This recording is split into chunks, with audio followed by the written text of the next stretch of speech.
ਸਤਿ ਸ਼੍ਰੀ ਅਕਾਲ। ਚੜ੍ਹਦੀ ਕਲਾ ਟਾਈਮ ਟੀਵੀ ਨਿਊਜ਼ ਦੇਖਣ ਵਾਲੇ ਸਾਰੇ ਦਰਸ਼ਕਾਂ ਦਾ ਮੈਂ ਰਾਜਵਿੰਦਰ ਕੌਰ ਸਵਾਗਤ ਕਰਦੀ ਹਾਂ। ਖਬਰਾਂ ਦੀ ਸ਼ੁਰੂਆਤ ਤੋਂ ਪਹਿਲਾਂ ਇੱਕ ਨਜ਼ਰ ਮਾਰ ਲੈਂਦੇ ਹਾਂ ਸੁਰਖੀਆਂ ਦੇ ਵੱਲ।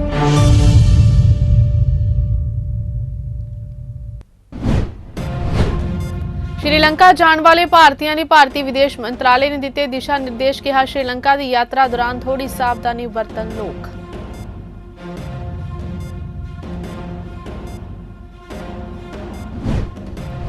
फाइव जी सेवा नूं लैके केंद्रीय कैबिनेट मंत्री अश्विनी वैष्णव ने दी अहम जानकारी। कहा 12 अक्तूबर तक 5G सेवावां शुरू करने की उम्मीद।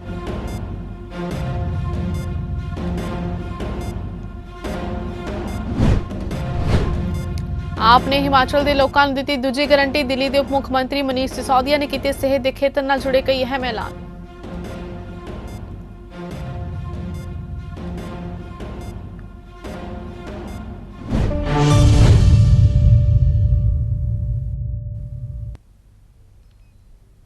ਅਤੇ ਹੁਣ ਖਬਰਾਂ ਵਿਸਥਾਰ ਦੇ ਨਾਲ।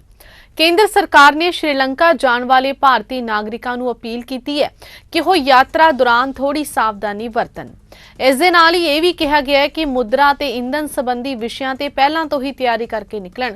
विदेश मंत्रालय के बुलारे अरिंदम बागची ने रोजाना की ब्रीफिंग दौरान कहा है कि असीं श्रीलंका च भारतीय नागरिकों को पूरी चौकसी ते सावधानी बरतन की सलाह दिंदे उन्हां नूं मुद्रा की परिवर्तन योग्यता ते बालन की स्थिति बारे महत्वपूर्ण मामलों ते पहलां तो ही तैयारी करके निकलनी चाहिए है।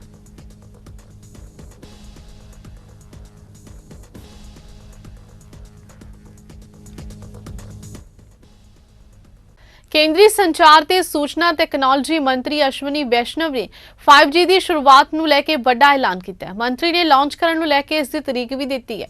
अश्विनी वैष्णव ने कहा है कि वह 12 अक्तूबर तक 5G सेवावां शुरू करने की उम्मीद करते हैं। नाल ही उन्होंने कहा कि सरकार 5G सेवावां तेजी नाल शुरू करना चाहती है। मंत्री अश्विनी वैष्णव ने कहा कि असीं तेजी नाल 5G सेवावां शुरू करने की योजना बना रहे हैं।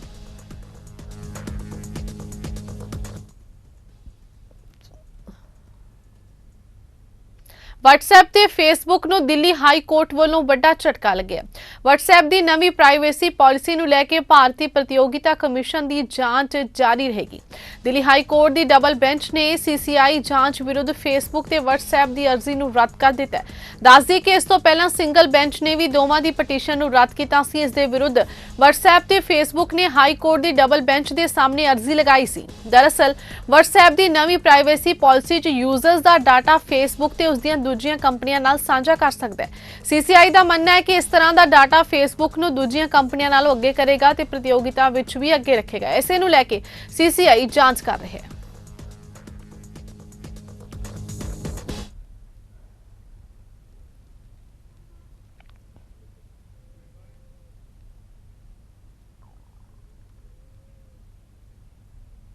हिमाचल प्रदेश विधानसभा चोणां लई अपनी मुहिम तेज करदिआं दिल्ली के उप मुख्यमंत्री मनीष सिसोदिया ते पंजाब के मुख्यमंत्री भगवंत मान हिमाचल दौरे ते पहुंचे। हिमाचल के जिला ऊना कपिला फार्म च भगवंत मान ते सिसोदिया ने हिमाचल प्रदेश की जनता नूं दूजी गारंटी दी, जिस च मुफ्त इलाज, टेस्ट, दवाइयां, महल्ला क्लीनिक ते नवे हस्पताल बनाउण दा ऐलान होया। सिसोदिया ने कहा कि पिछले 7 सालां च दिल्ली च केजरीवाल सरकार सिक्ख्या रोजगार ते काम कर रही है ते पंजाब च भी यही काम हो रहे ने ते हुण हिमाचल प्रदेश च भी होवेगा। उधर भगवंत मान ने कहा कि हिमाचल प्रदेश पिछले 75 सालों में सेहत संभाल खेत्र में काफी पीछे रह गया। भगवंत मान ने कहा कि स्थिति नूं बदलण दी लोड़ है ते असीं इस लई लोकां नूं आप दा साथ देना चाहिए। अरविंद केजरीवाल की गारंटी है कि दिल्ली और पंजाब की तरह हिमाचल के हर नागरिक के लिए एक नागरिक के लिए मुफ्त और शानदार इलाज की व्यवस्था करवाएगी हिमाचल की सरकार। अरविंद केजरीवाल जी की गारंटी है कि आप झाड़ू पे बटन दबा के आम आदमी पार्टी की सरकार बनवाइए। दिल्ली और पंजाब की तरह यहां के लोगों के सभी दवाई, टेस्ट और ऑपरेशन एकदम मुफ्त किए जाएंगे शानदार डॉक्टर्स के द्वारा। दिल्ली और पंजाब की तरह हिमाचल के हर एक गांव और हर एक वार्ड में मोहल्ला क्लिनिक खोले जाएंगे जैसे दिल्ली और पंजाब में खोले गए। हिमाचल के सारे सरकारी अस्पतालों को उनको अपग्रेड करके शानदार बनाएंगे, प्राइवेट अस्पतालों से बेहतर बनाएंगे और नए सरकारी अस्पताल खोले जाएंगे जैसे दिल्ली में भी लगातार खोले जा रहे हैं और पंजाब में भी मान साहब की सरकार ने लगातार खोलने शुरू कर दिए हैं। और लास्ट में सभी रोड एक्सीडेंट्स, हिमाचल की जमीन पर अगर कोई रोड एक्सीडेंट होता है तो उस मरीज का, वो चाहे देश भर से कहीं से आ रहा हो, हिमाचल का बेटा बेटी हो, उसका इलाज का सारा खर्चा हिमाचल की सरकार उठाएगी, चाहे प्राइवेट हॉस्पिटल में हो या गवर्नमेंट हॉस्पिटल में। यह अरविंद केजरीवाल जी की स्वास्थ्य की गारंटी है। एक और गारंटी अपने फौजी भाइयों बहनों के लिए अरविंद केजरीवाल जी की तरफ से कि भारतीय सेना में और हिमाचल प्रदेश की पुलिस में कोई जवान अगर हिमाचल से आता है और वो सेवा के दौरान अगर उसका ईश्वर ना करे शहीद हो जाता है, तो उनके परिवार को 1-1 करोड़ रुपए की सम्मान सहायता राशि तुरंत हिमाचल की अगली सरकार की ओर से उपलब्ध कराई जाएगी। ये अरविंद केजरीवाल जी की गारंटी है, हिमाचल की आम आदमी पार्टी की तरफ से गारंटी है। जैसा दिल्ली और पंजाब में हो चुका है, बिल्कुल उससे भी ज्यादा अपडेटेड हिमाचल प्रदेश में आज गारंटी देने आए। देश की पार्टी है, ये किसी राजनीतिक पार्टियों का या राजनीतिक लोगों का झुंड नहीं है। ऐसे इकट्ठे हुए हैं समाज से। आप भी इस पार्टी का हिस्सा बनो, आप भी इस मार्च का हिस्सा बनो, आप भी इस काफले का हिस्सा बनो। जिम्मेदारियां मिलती जाएंगी, निभाते चलो, तो इनकलाब जिसका हमने सपना लिया, जिसका शहीदों ने सपना लिया, वो जरूर आकर रहेगा। ਪੰਜਾਬ ਸਰਕਾਰ ਵੱਲੋਂ ਝੋਨੇ ਦੀ ਪਰਾਲੀ ਨੂੰ ਜਲਾਉਣ ਨਾਲ ਹੋਣ ਵਾਲੇ ਪ੍ਰਦੂਸ਼ਣ ਨੂੰ ਰੋਕਣ ਲਈ ਕਿਸਾਨਾਂ ਦੀ ਪੂਰੀ ਸਹਾਇਤਾ ਕੀਤੀ ਜਾਵੇਗੀ ਤੇ ਝੋਨੇ ਦੀ ਪਰਾਲੀ ਤੇ ਰਹਿੰਦ ਖੂੰਹਦ ਨੂੰ ਸੰਭਾਲਣ ਲਈ ਕਿਸਾਨਾਂ ਨੂੰ ਖੇਤੀ ਸੰਦਾਂ ਤੇ ਦਿੱਤੀ ਜਾਂਦੀ ਸਬਸਿਡੀ ਦਾ ਲਾਭ ਅਸਲ ਕਿਸਾਨਾਂ ਨੂੰ ਮਿਲਣਾ ਯਕੀਨੀ ਬਣਾਇਆ ਜਾਵੇਗਾ। ਖੇਤੀਬਾੜੀ ਮੰਤਰੀ ਕੁਲਦੀਪ ਸਿੰਘ ਧਾਲੀਵਾਲ ਨੇ ਖੇਤੀ ਸੰਦ ਬਣਾਉਣ ਵਾਲੀਆਂ ਕੰਪਨੀਆਂ ਦੇ ਨੁਮਾਇੰਦਿਆਂ ਨਾਲ ਮੀਟਿੰਗ ਕੀਤੀ, ਜਿਸ ਵਿੱਚ ਉਹਨਾਂ ਸਾਫ਼ ਤੌਰ ਤੇ ਸੁਨੇਹਾ ਦਿੱਤਾ ਕਿ ਭਗਵੰਤ ਮਾਨ ਸਰਕਾਰ ਖੇਤੀਬਾੜੀ ਸੰਦਾਂ ਦੇ ਸਬਸਿਡੀ ਦੇ ਨਾਮ ਤੇ ਕੀਤੀ ਜਾਂਦੀ ਕਾਲਾਬਾਜ਼ਾਰੀ ਕਿਸੇ ਵੀ ਕੀਮਤ ਤੇ ਬਰਦਾਸ਼ਤ ਨਹੀਂ ਕਰੇਗੀ।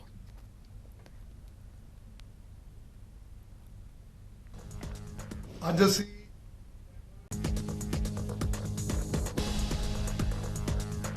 ਅਸੀਂ ਹੁਣੇ ਮੀਟਿੰਗ ਕਰਕੇ ਹਟੇ ਆ ਮੰਡੀ ਬੋਰਡ ਦੇ ਵਿੱਚ, ਜਿਹੜੇ ਖੇਤੀ ਨਾਲ ਸੰਬੰਧਿਤ ਖਾਸ ਤੌਰ ਤੇ ਪਰਾਲੀ ਸੰਬੰਧਿਤ ਜਿਹੜੇ ਸੰਦ ਬਣਾਉਂਦੇ ਆ, ਉਹ ਸੰਦ ਬਣਾਉਣ ਵਾਲੇ ਸਾਰੇ ਪੰਜਾਬ ਦੇ ਵੱਡੀਆਂ ਕੰਪਨੀਆਂ ਦੇ ਮਾਲਕਾਂ ਨੂੰ ਜਿਹੜਾ ਸੱਦਿਆ ਸੀਗਾ, ਉਹ ਸਭ ਨੂੰ ਸਰਕਾਰ ਵੱਲੋਂ ਇਹ ਹਦਾਇਤਾਂ ਕਰ ਦਿੱਤੀਆਂ ਗਈਆਂ ਕਿ ਉਹ ਨਾ ਤਾਂ ਸੰਦ ਬਣਾਉਣ ਦੇ ਵਿੱਚ ਕੋਈ ਗੜਬੜ ਕਰਨ, ਨਾ ਹੀ ਉਹਦੀ ਪ੍ਰਾਈਸ ਜਿਹੜੀ ਹੈ ਉਹਨੂੰ ਵਧਾਉਣ, ਨਾ ਹੀ ਸਬਸਿਡੀ ਦੇ ਵਿੱਚ ਕੋਈ ਗੜਬੜ ਕਰਨ, ਕਿਉਂਕਿ ਆਲਰੇਡੀ ਪਹਿਲਾਂ ਹੀ ਪਿਛਲੇ ਸਮੇਂ ਦੇ ਵਿੱਚ ਸਰਕਾਰਾਂ ਦੀ ਅਣਗਹਿਲੀ ਕਰਕੇ, ਚਾਹੇ ਉਹ ਕਿਸਾਨ ਦੇ ਲੈਵਲ ਤੇ ਗੜਬੜ ਹੋਈ ਆ, ਚਾਹੇ ਉਹ ਡੀਲਰਾਂ ਦੇ ਲੈਵਲ ਤੇ ਹੋਈ ਆ, ਚਾਹੇ ਉਹ ਸੰਦ ਬਣਾਉਣ ਵਾਲਿਆਂ ਦੇ ਲੈਵਲ ਤੇ ਹੋਈ ਆ, ਉਹ ਜਿਹੜੀ ਗੜਬੜ ਹੋਈ ਐ ਸੀ ਉੱਦਾਂ ਦੀ ਗੜਬੜ ਹੁਣ ਪੰਜਾਬ ਦੇ ਵਿੱਚ ਦੁਬਾਰਾ ਬਰਦਾਸ਼ਤ ਨਹੀਂ ਕਰਾਂਗੇ।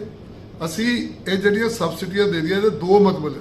ਇੱਕ ਤਾਂ ਅਸੀਂ ਪਰਾਲੀ ਨੂੰ ਸਾਂਭਣਾ ਚਾਹੁੰਦੇ ਹਾਂ, ਇੱਕ ਅਸੀਂ ਪ੍ਰਦੂਸ਼ਣ ਨੂੰ ਕੰਟਰੋਲ ਕਰਨਾ ਚਾਹੁੰਦੇ ਹਾਂ ਔਰ ਕਿਸਾਨਾਂ ਦੀ ਮਦਦ ਕਰਨੀ ਚਾਹੁੰਦੇ ਹਾਂ। ਅਸੀਂ ਇਹ ਕੋਈ ਇੰਡਸਟਰੀ ਲਈ ਸਬਸਿਡੀ ਨਹੀਂ ਹੈ, ਪਰ ਅਸੀਂ ਪੰਜਾਬ ਦੀ ਇਹ ਛੋਟੀ ਇੰਡਸਟਰੀ ਜਿਹੜੀ ਉਹਨੂੰ ਵੀ ਨਹੀਂ ਮਰਨ ਦੇਣਾ ਚਾਹੁੰਦੇ। ਅਸੀਂ ਚਾਹੁੰਦੇ ਹਾਂ ਕਿ ਉਹ ਇੰਡਸਟਰੀ ਵੀ ਡਿਵੈਲਪ ਹੋਵੇ, ਪਰ ਅਸੀਂ ਕਿਸੇ ਵੀ ਲੈਵਲ ਦੇ ਉੱਤੇ ਗੜਬੜ ਜਿਹੜੀ ਹੈ, ਕਿਸੇ ਵੀ ਲੈਵਲ ਦੇ ਉੱਤੇ ਭ੍ਰਿਸ਼ਟਾਚਾਰ ਜੇ ਹੋਇਆ ਤੇ ਅੱਜ ਉਹਨਾਂ ਨੂੰ ਸੱਦ ਕੇ ਬੇਨਤੀ ਕਰ ਦਿੱਤੀ ਗਈ ਹੈ ਕਿ ਸਰਕਾਰ ਸਖਤ ਕਾਰਵਾਈ ਕਰੂਗੀ, ਚਾਹੇ ਉਹ ਸਾਡੇ ਮਹਿਕਮੇ ਦੇ ਲੈਵਲ ਤੇ ਹੋਵੇ, ਚਾਹੇ ਉਹ ਸੰਦ ਬਣਾਉਣ ਵਾਲਿਆਂ ਦੇ ਲੈਵਲ ਤੇ ਹੋਵੇ, ਚਾਹੇ ਉਹ ਡੀਲਰਾਂ ਦੇ ਲੈਵਲ ਤੇ ਹੋਵੇ, ਚਾਹੇ ਉਹ ਕਿਸਾਨਾਂ ਦੇ ਲੈਵਲ ਤੇ ਹੋਵੇ। ਕਿਸੇ ਵੀ ਕਿਸਮ ਦਾ ਇਹ ਸੰਦਾਂ ਦੇ ਵਿੱਚ ਗੜਬੜ ਜਿਹੜੀ ਆ ਸਰਕਾਰ ਬਿਲਕੁਲ ਜਿਹੜੀ ਉਹ ਬਰਦਾਸ਼ਤ ਨਹੀਂ ਕਰੂਗੀ। ਆਮ ਆਦਮੀ ਪਾਰਟੀ ਦੇ ਵਿਧਾਇਕ ਕੁੰਵਰ ਵਿਜੇ ਪ੍ਰਤਾਪ ਸਿੰਘ ਵਿਧਾਨ ਸਭਾ ਦੀ ਕਮੇਟੀ ਰਾਹੀਂ ਅੰਮ੍ਰਿਤਸਰ 'ਚ ਸਰਕਟ ਹਾਊਸ ਦੀ ਜ਼ਮੀਨ ਲੀਜ਼ ਤੇ ਦਿੱਤੇ ਜਾਣ ਦੇ ਮਾਮਲੇ ਦੀ ਜਾਂਚ ਕਰਨ ਲਈ ਅੰਮ੍ਰਿਤਸਰ ਦੇ ਸਰਕਟ ਹਾਊਸ ਪੁੱਜੇ। ਉਹਨਾਂ ਕਿਹਾ ਕਿ ਇਤਿਹਾਸਿਕ ਜਗ੍ਹਾ ਨੂੰ ਲੀਜ਼ ਤੇ ਦੇਣ ਦਾ ਫੈਸਲਾ ਸਰਾਸਰ ਗਲਤ ਹੈ ਤੇ ਗਲਤ ਢੰਗ ਨਾਲ ਜ਼ਮੀਨ ਲੀਜ਼ ਤੇ ਦਿੱਤੀ ਗਈ ਹੈ।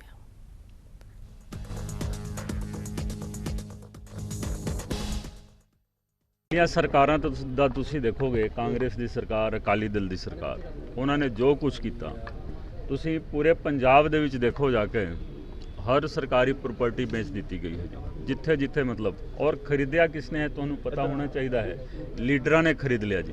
ਤਾਂ ਹੀ ਮੈਂ ਵਿਧਾਨ ਸਭਾ ਦੇ ਵਿੱਚ ਕਿਹਾ ਸੀ ਕਿ ਸਰਕਾਰ ਨੇ ਸਰਕਾਰੀ ਤੌਰ ਤੇ ਵੇਚ ਦਿੱਤਾ ਤੇ ਸਰਕਾਰ ਨੇ ਪ੍ਰਾਈਵੇਟ ਤੌਰ ਤੇ ਖਰੀਦ ਲਿਆ ਜੀ। ਤੁਸੀਂ ਸੈਂਟਰਲ ਜੇਲ੍ਹ ਗੁਮਟਾਲਾ ਦੀ ਜ਼ਮੀਨ ਦੇਖ ਸਕਦੇ ਹੋ, ਗੁਮਟਾਲਾ ਦੀ ਜ਼ਮੀਨ ਵਿਕ ਗਈ, ਜੇਲ੍ਹ ਦੀ ਜ਼ਮੀਨ ਕਿਹਦੇ ਕੋਲ ਹੈ, ਤੁਸੀਂ ਮਾਲਕੀ ਜਾ ਕੇ ਦੇਖੋ। ABCD ਸੁਣੋ ਤਾਂ ਸਹੀ, ਇਹ ਸਾਰਾ ਕੁਝ ਦੇਖੋ। ਫਿਰ ਜੇਲ੍ਹ ਲੈ ਜਾ ਕੇ ਕਿੱਥੇ ਇਹਨਾਂ ਨੇ ਬਣਾਇਆ, ਜੇਲ੍ਹ, ਉੱਥੇ ਬਣਨਾ ਨਹੀਂ ਚਾਹੀਦਾ ਸੀ। ਜੇਲ੍ਹ ਜਿੱਥੇ ਸੀਗਾ ਉੱਥੇ ਰਹਿਣਾ ਚਾਹੀਦਾ ਸੀ। ਜੇਕਰ ਸਰਕਿਟ ਹਾਊਸ ਤੇ ਕਬਜ਼ਾ ਹੋ ਗਿਆ ਪੋਲੀਟੀਕਲ ਮਾਫੀਆ ਦਾ, ਤਾਂ ਪ੍ਰਜਾਤੰਤਰ ਤੁਸੀਂ ਕਹੋ ਕਿ ਉਹ ਅਨਸੇਫ ਹੋ ਗਿਆ ਜੀ। ਪ੍ਰਜਾਤੰਤਰ ਰਿਹਾ ਨਹੀਂ, ਕਿਉਂਕਿ ਜੋ ਸਰਕਿਟ ਹਾਊਸ ਹੈ ਇਹ ਲੋਕਾਂ ਦਾ ਇਹ ਪ੍ਰਤੀਕ ਹੁੰਦਾ ਹੈ ਜੀ, ਆਮ ਲੋਕਾਂ ਦਾ ਪ੍ਰਤੀਕ ਹੁੰਦਾ ਹੈ। ਔਰ ਦੇਖੋ ਇਹ ਆਮ ਲੋਕਾਂ ਵਾਸਤੇ ਬਣਾਇਆ ਗਿਆ ਹੈ ਸਰਕਿਟ ਹਾਊਸ, ਹੋਰ ਕਿਸੇ ਵਾਸਤੇ ਨਹੀਂ। ਤੇ ਇੱਥੇ ਲੋਕਾਂ ਦਾ ਜਮਾਵੜਾ ਹੁੰਦਾ ਸੀ ਜੀ, ਠੀਕ ਹੈ। ਤੇ ਜੇਕਰ ਸਰਕਿਟ ਹਾਊਸ ਦੇ ਉੱਤੇ ਕਬਜ਼ਾ ਹੋ ਗਿਆ ਤਾਂ ਪ੍ਰਜਾਤੰਤਰ ਦੀ ਅਹਿਮੀਅਤ ਹੀ ਚਲੀ ਗਈ। ਕਿਹੜਾ ਵੱਡਾ देखो एक कब्जाधारी कोई नहीं, देखो एक कह रहे हैं कि कंपनी है जी, कंपनी का कोई ना कोई तो मालिक हुंदा है ना। ट्रिपल सुनो, जवाब नहीं मिला है। इन्हां नूं 7 दिन का नोटिस देके बुलाया गया है कि सारा कागज तुसीं लेके आओ, ਤੇ ਸਾਰਾ ਕਾਗਜ਼ ਲੈ ਕੇ ਹੁਣ ਵਿਧਾਨ ਸਭਾ ਦੇ ਵਿੱਚ ਆਉਣਗੇ, ਫਿਰ ਅਸੀਂ ਸਰਕਾਰ ਦੇ ਸਾਹਮਣੇ ਅਸੀਂ ਰੱਖਾਂਗੇ। ਪਿਛਲੀ ਸਰਕਾਰ ਵੱਲੋਂ ਇਹ ਸਕੈਂਡਲ ਕੀਤਾ ਗਿਆ ਹੈ ਤੇ ਇਹ ਜੋ ਸਰਕਾਰ ਆਮ ਆਦਮੀ ਪਾਰਟੀ ਦੀ ਸਰਕਾਰ ਹੈ, ਇਹ ਸਰਕਾਰ ਇਨਸਾਫ ਕਰੇਗੀ ਜੀ। ਕੱਲ ਹੋ ਕੇ ਤੁਸੀਂ ਦੇਖੋ, ਕੱਲ ਹੋ ਕੇ ਤੁਸੀਂ ਡਿਸਟ੍ਰਿਕਟ ਐਡਮਿਨਿਸਟ੍ਰੇਟਿਵ ਕੰਪਲੈਕਸ ਨੂੰ ਕਹੋ ਕਿ ਅਸੀਂ ਪੀਪੀ ਮੋਡ ਤੇ ਦੇ ਦੇਣੇ, ਤੁਸੀਂ ਪੰਜਾਬ ਵਿਧਾਨ ਸਭਾ ਦੇ ਬਿਲਡਿੰਗ ਨੂੰ ਤੁਸੀਂ ਕਹੋ ਕਿ ਪੀਪੀਪੀ ਮੋਡ ਤੇ ਦੇ ਦੇਣੇ ਹਾਂ।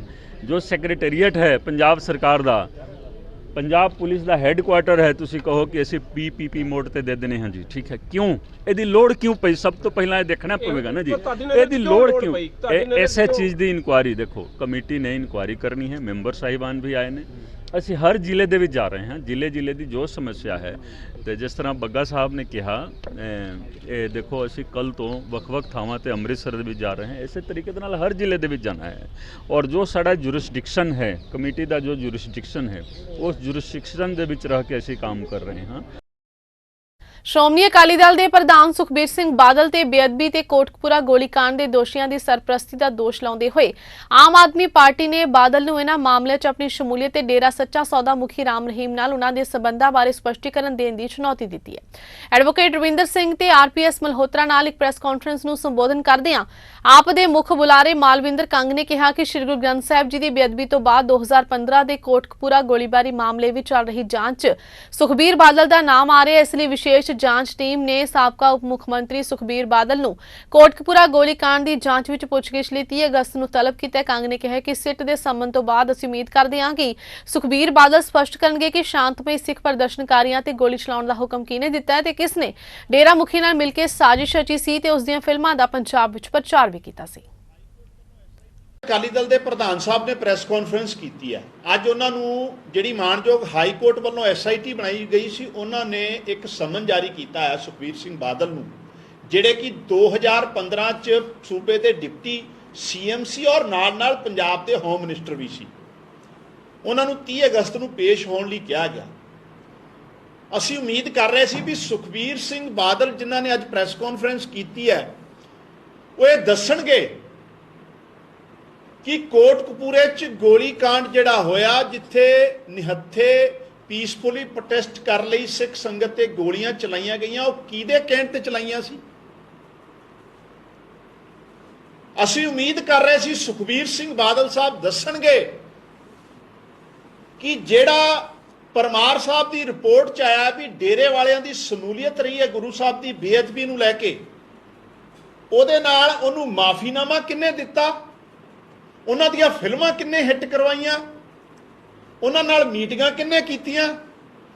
ਅਸੀਂ ਉਮੀਦ ਕਰਦੇ ਸੀ ਸੁਖਬੀਰ ਸਿੰਘ ਬਾਦਲ ਸਾਹਿਬ ਦੱਸਣਗੇ ਮੀਡੀਆ ਦੇ ਰਾਹੀਂ ਪੰਜਾਬ ਨੂੰ ਕਿ ਜਿਹੜਾ ਡੇਰੇ ਵਾਲੇ ਵਾਸਤੇ ਮਾਫੀਨਾਮਾ ਲਿਖਿਆ ਗਿਆ, ਜਿਹਦੇ ਬਾਰੇ ਗਿਆਨੀ ਗੁਰਮੁਖ ਸਿੰਘ ਹੋਣਾ ਨੇ ਬੜੇ ਸਵਾਲ ਖੜੇ ਕੀਤੇ ਸੀ, ਉਹਦੇ ਬਾਰੇ ਸਪਸ਼ਟੀਕਰਨ ਦੇਣਗੇ, ਕੋਈ ਕਲੈਰੀਫਾਈ ਕਰਨਗੇ। ਇਹ ਤੇ ਕੋਈ ਗੱਲ ਉਹਨਾਂ ਨੇ ਕੀਤੀ ਨਹੀਂ।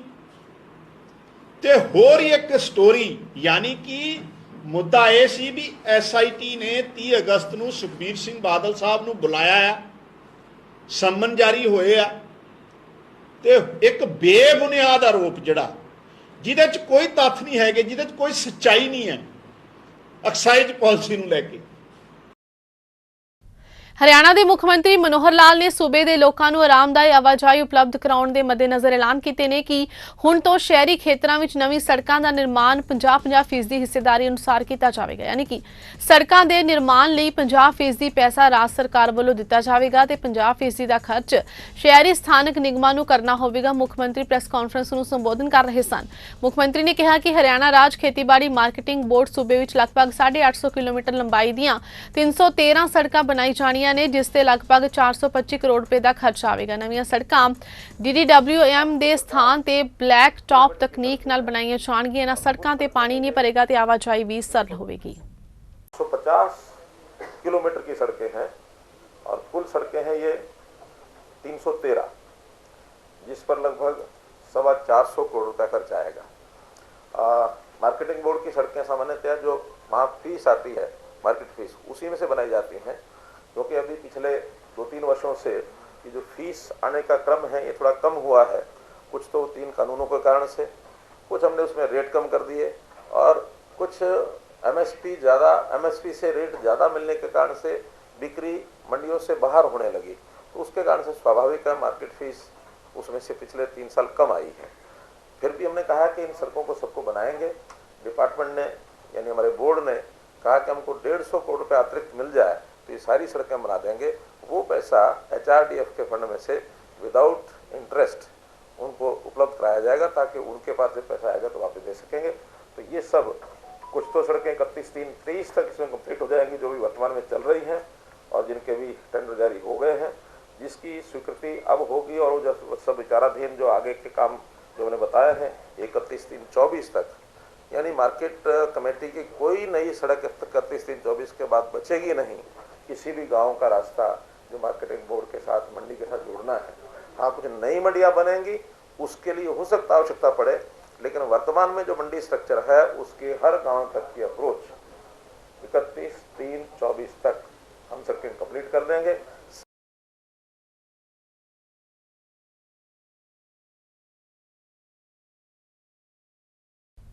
BSF ने पाकिस्तान की नापाक हरकत एक बार फिर तो नाकामयाब कर दी है। डेरा बाबा नानक की भारत पाकिस्तान सरहद ते BSF वालों हैरोइन ते हथियार बरामद किए गए हैं। हैरोइन ते हथियारों की खेप पाकिस्तान तो भारत भेजी गई सी, पर समा रहिंदियां ही BSF के जवानों ने नशे की खेप ते हथियार बरामद कर लए ने। दस्सिया गया है कि हैरोइन के 3 पैकेट, जिस विच 3 किलो 30 ग्राम हैरोइन, एक पिस्तौल ते एक मैगजीन एक कपड़े में छुपा के रखी हुई सी ते बरामद की गई है।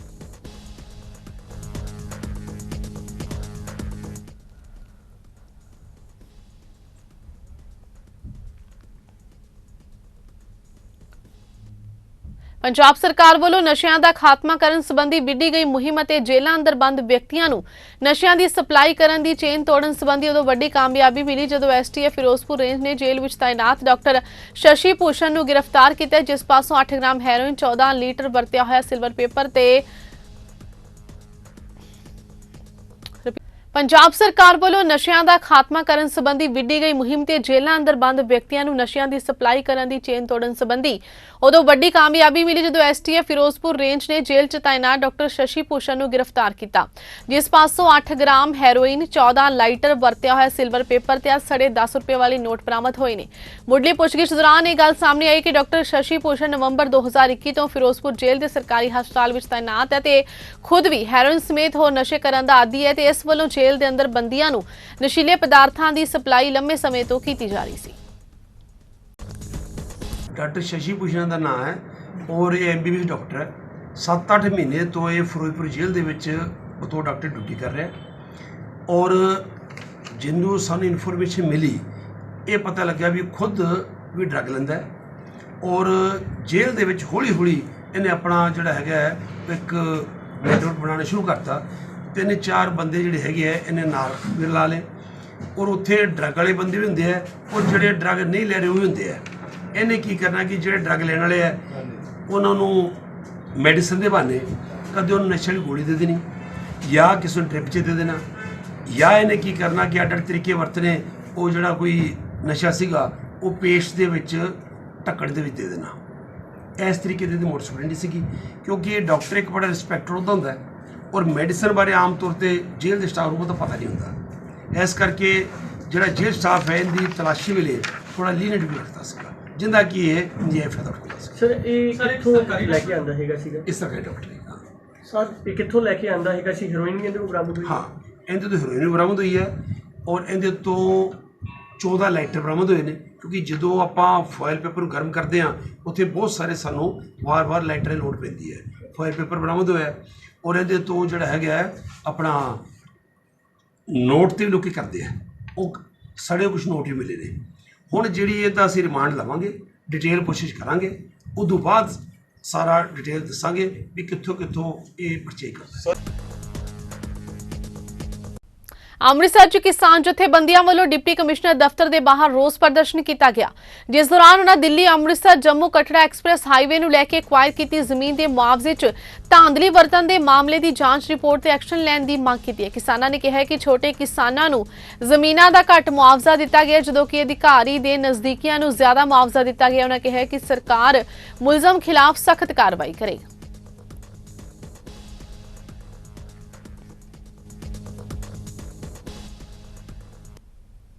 ਧੂਰੀ ਸ਼ਹਿਰ ਦੇ ਪ੍ਰਾਇਮਰੀ ਸਕੂਲ ਦੀ ਸਥਿਤੀ ਖਸਤਾ ਹਾਲ ਨਜ਼ਰ ਆ ਰਹੀ ਹੈ। ਇੱਥੇ ਬੱਚੇ ਖੁੱਲੇ ਅਸਮਾਨ ਦੇ ਹੇਠ ਪੜ੍ਹਾਈ ਕਰਨ ਲਈ ਮਜਬੂਰ ਨੇ। ਸਕੂਲ ਦੀ ਹਾਲਤ ਤਾਂ ਇਹ ਹੈ ਕਿ ਇਮਾਰਤ ਖੰਡਰ ਹੁੰਦੀ ਜਾ ਰਹੀ ਹੈ ਤੇ ਸਕੂਲ ਦੀ ਮਾੜੀ ਹਾਲਤ ਕਾਰਨ ਸਕੂਲ ਵਿੱਚ ਬੱਚਿਆਂ ਦੀ ਗਿਣਤੀ ਵੀ ਦਿਨੋ ਦਿਨ ਘਟਦੀ ਜਾ ਰਹੀ ਹੈ, ਜਿਸ ਕਾਰਨ ਸਕੂਲ ਨੂੰ ਬਚਾਓ ਕਮੇਟੀ ਹੁਣ ਸਕੂਲ ਨੂੰ ਬਚਾਉਣ ਲਈ ਯਤਨਸ਼ੀਲ ਹੈ।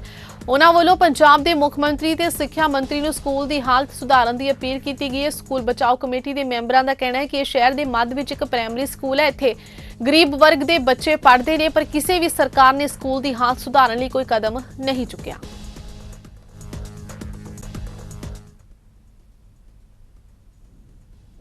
ਇਸ ਦੇ ਨਾਲ ਹੀ ਖਬਰਾਂ ਦਾ ਸਿਲਸਿਲਾ ਇੱਥੇ ਸਮਾਪਤ ਹੁੰਦਾ ਹੈ। ਨਵੀਆਂ ਤੇ ਤਾਜ਼ਾ ਖਬਰਾਂ ਦੇ ਨਾਲ ਫਿਰ ਹਾਜ਼ਰ ਹੋਵਾਂਗੇ। ਤਦ ਤੱਕ ਲਈ ਦਿਓ ਇਜਾਜ਼ਤ। ਧੰਨਵਾਦ।